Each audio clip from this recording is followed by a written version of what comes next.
ओम श्री साई नाथाय नमः। ओम साई राम। आप सभी साईं भक्तों को मेरा ओम साई राम, जय साई राम। कैसे हैं आप सब लोग? बाबा की कृपा से आप सब लोग अच्छे और स्वस्थ होंगे।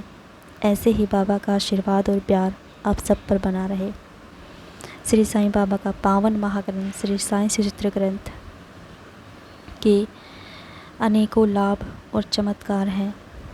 जो कोई भी साईं भक्त बाबा के इस ग्रंथ का पूरे श्रद्धा भाव से, श्रद्धा सबूरी से, सच्चे समर्पण से, भाव से, प्रेम से सुनता है, पढ़ता है, मनन करता है, तो बाबा उसकी समस्त मनोकामनाओं को पूर्ण करते हैं और उसे अपना आशीर्वाद प्रदान करते हैं। हम जैसे जैसे बाबा का पारायण करते हैं, पढ़ते हैं, तो हमारे जीवन में अचानक से लाभ व चमत्कार घटित होने लगते हैं। ये सब बाबा के पारायण से ही होता है।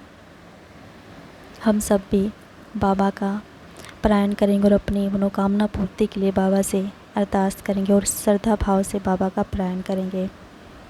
पारायण शुरू करने से पहले आप मेरे चैनल पर नए हैं, पहली बार आए हैं, तो मेरे चैनल को सब्सक्राइब, लाइक और शेयर कीजिए और घंटी के बटन को ज़रूर दबाएं ताकि आने वाले बाबा के पारायण से आप जुड़े रहें, संदेश से, उपदेश से जुड़े रहें और आप हमारे साथ बने रहें। अध्याय शुरू करते हैं। ब्रह्मा के सगुण रूप श्री साईं बाबा डॉक्टर पंडित का भक्ति भाव हाजी सिद्दीक की कथा, तत्व नियंत्रण की कथा। ब्रह्मा के सगुण स्वरूप श्री साईं बाबा तत्व रूप से ब्रह्मा एक होने पर भी उसके दो रूप हैं। एक सगुण साकार रूप है तो दूसरा निर्गुण निराकार रूप है। लोग अपनी रुचि व सुविधा अनुसार ब्रह्मा के इन्हीं दो रूपों की उपासना करते हैं। फिर भी सगुण उपासना निर्गुण उपासना की अपेक्षा सरल है, क्योंकि मनुष्य स्वयं आकार रूप है और जिसका कोई आकार होगा तभी तो उसका ध्यान भी किया जाएगा। ध्यान करने पर ही साधना आगे बढ़ेगी। अतः साधना या उपासना ब्रह्मा के सगुण रूप से ही करना श्रेष्ठ है। प्रेम व भक्ति भी तभी बढ़ती है जब कुछ समय तक सगुण की उपासना की जाए। श्री साईं बाबा ब्रह्मा के सगुण या साकार रूप थे, अतः उनके सगुण स्वरूप की उपासना करनी चाहिए। इसके लिए सर्वप्रथम श्री साईं बाबा की छवि का ध्यान करें, उनके उपदेशों के प्रति निष्ठा रखें और पूजन का संकल्प करें। यहाँ यह समझ लेना भी आवश्यक है कि श्री साईं बाबा की सगुण उपासना करते समय श्री साईं बाबा के स्वरूप को निहारते रहना ही उनका ध्यान करना है। उस समय भाव रखें कि श्री साईं बाबा शरण में आने वाले भक्तों का आश्रय देने वाले होते हैं। उनके उपदेशों में विश्वास करना ही उन्हें आसन प्रदान करना है तथा उनके पूजन का संकल्प करना ही इच्छाओं का परित्याग करना है। इस प्रकार श्री साईं बाबा की सगुण उपासना करके आज भी उनकी कृपा व दर्शन लाभ प्राप्त किया जा सकता है। लेकिन वर्तमान में अनेक लोगों का ऐसा भाव है कि श्री साईं बाबा तो सामान्य संतों जैसे थे, उनका ऐसा भाव रखना व्यर्थ है। वस्तुतः वे त्रिदेवों के अवतार, दत्तात्रेय के अवतार थे और आज भी वे भक्तों की मनोकामनाएं पूरी करते हैं, साथ ही किसी न किसी रूप में दर्शन भी दे सकते हैं। वे नित्य मुक्त शांत चित्त निराकार ब्रह्मा ही थे जो कुछ काल तक भक्तों के कल्याणार्थ शरीर धारण किए हुए थे। श्रीमद् भागवत गीता में भगवान श्री कृष्ण ने अपना एक रूप संतों को भी बताया है। ब्रह्मा को आनंद कहा गया है। श्री साईं बाबा वही आनंद स्वरूप थे। शिरडी के लोग उन्हें ब्रह्मा के रूप में ही पूजते थे। कोई भक्त इत्र लगाता, चंदन लगाता, कोई पान सुपारी भेंट करता तो कोई नैवेद्य अर्पित करता था। लेकिन श्री साईं बाबा किसी को मना नहीं करते थे, वे सब स्वीकार किया करते थे।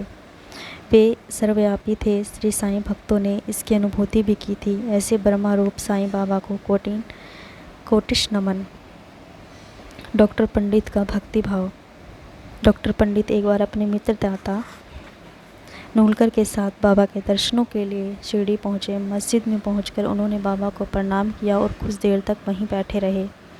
बाद में बाबा ने उन्हें दादा भट्ट केलकर के पास भेज दिया। केलकर के यहाँ उनका उत्तम ढंग से स्वागत किया गया।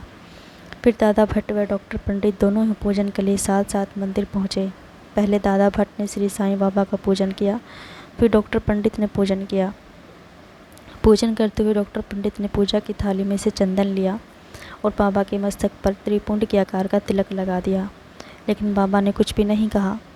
उन्होंने मौन रहते हुए तिलक लगवा लिया। वहाँ उपस्थित भक्तों ने जब यह दृश्य देखा तो वे आश्चर्यचकित रह गए, क्योंकि वैसे तो बाबा का पूजन सभी किया करते थे, लेकिन चंदन केवल गले पर महालसापति ही लगाते थे। मस्तक पर चंदन का तिलक करने का आज तक किसी ने साहस भी नहीं किया था, लेकिन जब डॉक्टर पंडित ने बाबा के मस्तक पर त्रिपुंड के आकार का तिलक लगाया और बाबा भी कुछ नहीं बोले तो सबको आश्चर्य होना स्वाभाविक ही था। आखिर शाम के समय दादा भट्ट ने इसका कारण पूछा तो बाबा बोले कि डॉक्टर पंडित ने मुझे जो तिलक लगाया था वह मुझे श्री साईं समझकर नहीं लगाया था, बल्कि अपने गुरु रघुनाथ महाराज, जो काका पुराणिक के नाम से प्रसिद्ध, समझकर लगाया था। उस समय मुझ में उन्हें अपने गुरु के दर्शन हो रहे थे, जिन्हें वे चंदन लगाया करते थे। उस समय उन्होंने मुझे अपने गुरु रूप में तिलक लगाया था, तब मैं उनको भला कैसे रोक सकता था। इस बात की पुष्टि में डॉक्टर पंडित ने करते हुए बताया कि वे जिस तरह से अपने गुरु को तिलक लगाया करते थे वैसे ही बाबा को तिलक लगाया है। श्री साईं बाबा भक्तों से उनकी इच्छा या भावना के अनुरूप ही पूजन करवाते थे, लेकिन कभी कभी ऐसा भी होता था कि वे क्रोधित होकर पूजन की थाली तक फेंक देते थे। उस समय कोई भी उनके आमने सामने जाने का साहस नहीं करता था। कभी वे भक्तों को ज़बरदस्त फटकार लगाते थे तो कभी मोम सम्मान कोमल हो जाते थे, कभी वे क्रोध के कारण कांपने लगते थे, तब वे नेत्रों को लाल करके चारों ओर देखने लगते थे। कुछ समय बाद जब वे शांत हो जाते थे तब प्रेम की गंगा बहा दिया करते थे और भक्तों को पास बुलाकर कहते थे कि उन्हें तो कुछ मालूम ही नहीं कि वे कब क्रोधित हुए थे, वो तो भक्तों के पास ही रहते और भक्तों के प्रेम के वशीभूत है। हाजी सिद्दीक की कथा। सिद्दीक फाल्के मुसलमान थे और कल्याण मुंबई के रहने वाले थे। हज करके लौटने के बाद वे शिरडी आए और चावड़ी के उत्तरी भाग में रहने लगे। वे मस्जिद के ठीक सामने खुले आंगन में बैठे रहते थे, लेकिन बाबा ने 9 माह तक उन्हें न तो मस्जिद की सीढ़ियाँ चढ़ने दी और न ही मस्जिद में प्रवेश करने की अनुमति दी। फलस्वरूप सिद्दीक हताश हो गए और सोचने लगे कि क्या किया जाए। शिरडी के कुछ लोगों ने धैर्य बांधते हुए कहा कि आशा का दामन मत छोड़ो, सामा श्री साईं बाबा के परम भक्त हैं, वही तुम्हें बाबा तक पहुंचा सकते हैं। लोगों की बात फाल्के को समझ में आ गई। फिर उन्होंने एक दिन सामा से अनुरोध किया कि वे उन्हें बाबा से दर्शन करवा दे। सामा ने उन्हें आश्वस्त दे दिया। फिर एक दिन जब सामा बाबा के पास बैठे थे तो उचित मौका जानकर बोले कि साईनाथ, आप उस वृद्ध हाजी को मस्जिद में प्रवेश क्यों नहीं करने देते? आपके दर्शनों के लिए इतने भक्त यहाँ आया करते हैं, फिर उससे आपकी क्या दुश्मनी है? कम से कम एक बार तो उसे दर्शन देकर आशीर्वाद दे दो। तब बाबा बोले कि सामा, तुम बड़े नासमझ हो। जब अल्लाह ही उसे मस्जिद में नहीं आने देता, इसमें मेरी क्या गलती, मैं क्या कर सकता हूँ? अल्लाह की मर्ज़ी के बिना कोई भी मस्जिद की सीढ़ियों तक नहीं चढ़ सकता। फिर कुछ रुककर पुण्य बोले कि अच्छा, तुम एक काम करो, उससे पूछ कर आओ कि 12वें कुएं के नीचे वाले पगडंडी पर आने के लिए क्या वह राजी है। सामा हाजी के पास गए और सकारात्मक उत्तर लेकर बाबा के पास पहुँचे। बाबा ने सामा से फिर कहा कि उससे पूछो कि वह 4 बार मुझे 10-10 हज़ार रुपये, 40 हज़ार रुपये दे सकता है। सामा हाजी के पास जाकर वापस लौटे और बोले कि देवा, उसने कहा कि यदि आपकी आज्ञा हो तो 40 लाख रुपये भी दे सकता है। तब बाबा बोले कि मैं मस्जिद में एक बकरा हलाल करना चाहता हूँ, उससे जाकर पूछो कि क्या खाना पसंद करेगा, बकरे का मांस, नाथ, अंड अथवा अंडकोश। सामा फिर हाजी के पास गए, उत्तर लेकर लौटे कि बाबा, आपके भोजन पात्र में से एक ग्रास भी उसे मिल गया तो वह स्वयं को धन्य समझेगा। इतना सुनना था कि बाबा एकाएक क्रोधित हो गए और मिट्टी से बनी पानी की गागर उठाकर फेंक दी। फिर कफनी उठाई और तेज़ तेज़ चलते हुए सीधे हाजी के पास जा पहुँचे और उससे बोले कि बेकार में ही नमाज क्यों पढ़ते हो? क्यों अपने श्रेष्ठ हाजी होने का दिखावा करते हो? वृद्ध हाजियों जैसी वेशभूषा तुमने क्यों धारण कर रखी है? क्या कुरान शरीफ तुम इसी तरह पढ़ते हो? हज करने का तुम्हें घमंड हो गया है क्या? लेकिन तुम मुझे जानते ही नहीं। बाबा ने जब हाजी को इस तरह फटकार लगाई तो हाजी बुरी तरह घबरा गया। हाजी को फटकार श्री साईं बाबा मस्जिद में लौट आए। बाद में उन्होंने आमों की कुछ टोकरियाँ खरीदकर हाजी के पास भिजवा दी।